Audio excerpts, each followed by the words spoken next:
How many people do you know, including yourself, would live a much happier life if they simply didn't have guilt and regrets nagging them daily? This is one example of Tibetan Buddhist teachings applied to Western society.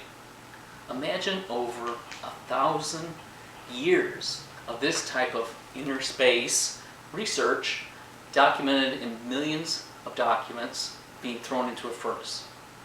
That is what Mao tried to do, and if we don't help out, his plan will be fully executed soon. Why, you may ask, should I listen to heathens that lived in poverty under a feudal system of repressive religion mixed in with state affairs? You might ask this question. Well, because when we say something like that, we're really superimposing our paradigm of religion upon a society that lives their philosophical tradition as an integral part of their daily existence. It's not the same thing. Separation of church and state is important to us because religions have been politically and financially corrupted so much over time that most people want to destroy the spiritual part of humanity just to exercise the bad effects of these corruptions. Go try to survive without faith in life on the uppermost part of the world, at 14,000 feet above sea level, and see how long it is before you start repeating mantras as self-reminders of why life-affirming statements are critical against tough conditions. Think of it this way. How long could you exist in that environment without our idea of necessities? Not long.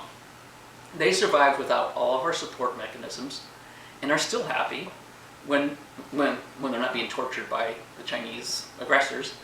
This means they have something really going on, doesn't it?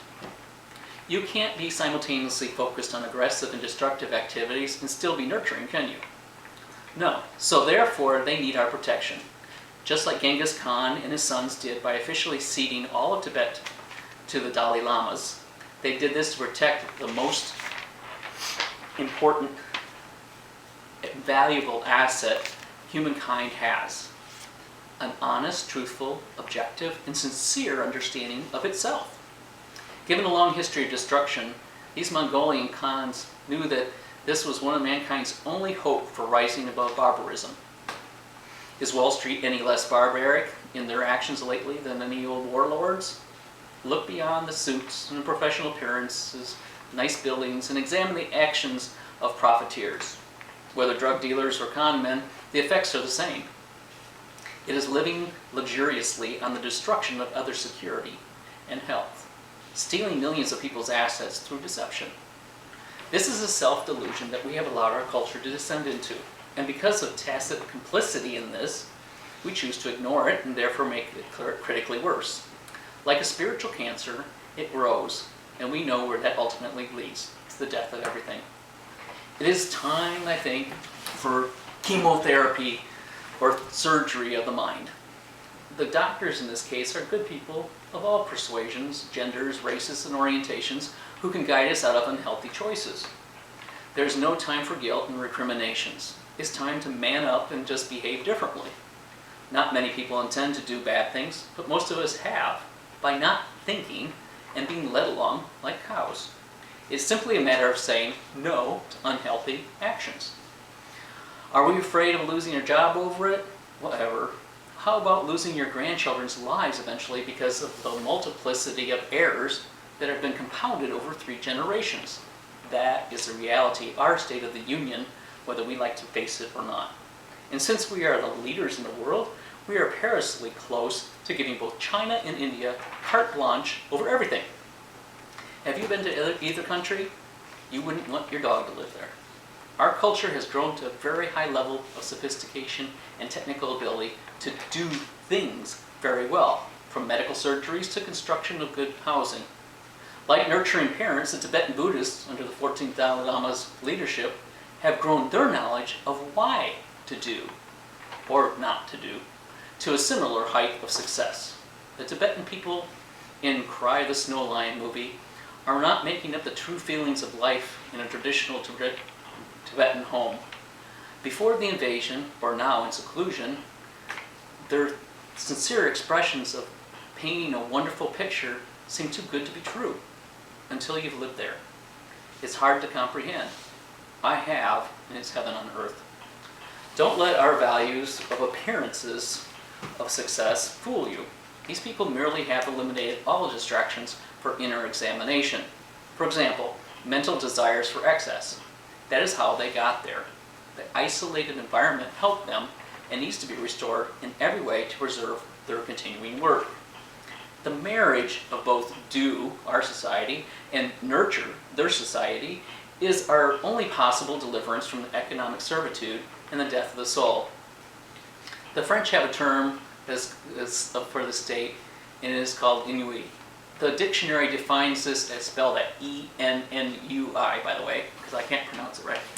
The dictionary defines this as a weariness and dissatisfaction with life that results from the loss of interest or sense of excitement.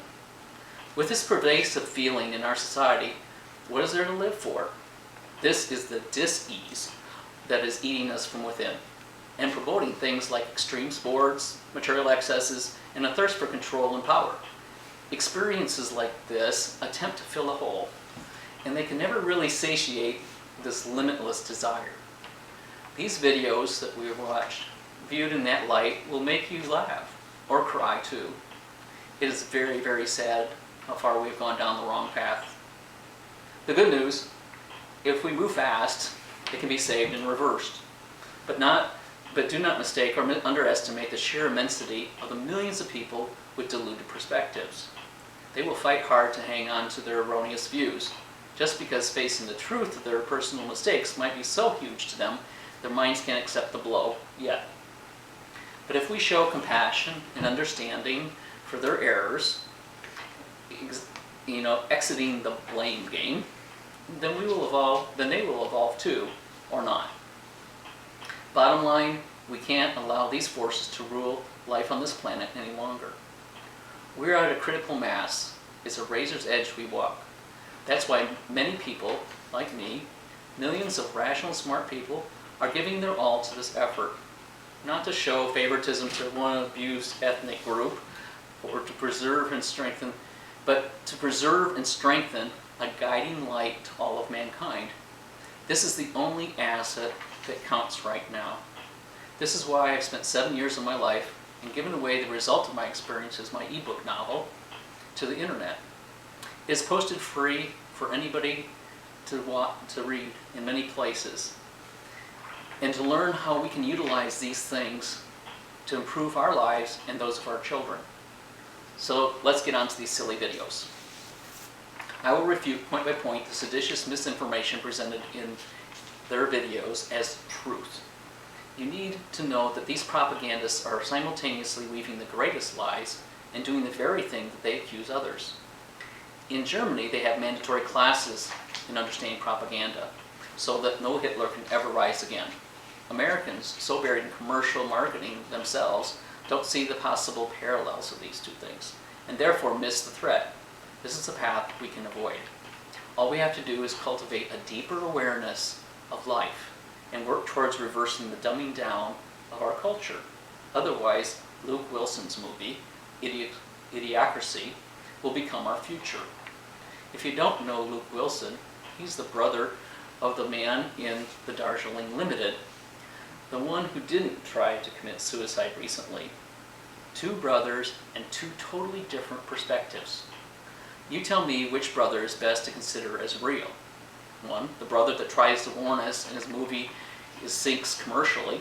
Or two, the popular, but obviously deeply troubled, more successful one.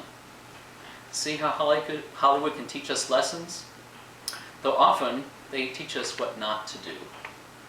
This example is parallels in our lives. Half of knowing what to do in life is knowing what not to do. Similarly, we must thank the Chinese government for illustrating how not to live life. In ages past, 200 BC to 200 AD, Confucius and Ism and Buddhism ruled China. It was the golden age from a Western perspective, yet remains an embarrassing indictment of weakness by most Chinese. They are of two conflicted minds. One, Mao's perspective, to destroy the threat of independent thought, which is hard to control, by the way, while keeping the good parts of Tibet as a prize. He's creating a Disney-esque nightmare of what could have been. A parody of life.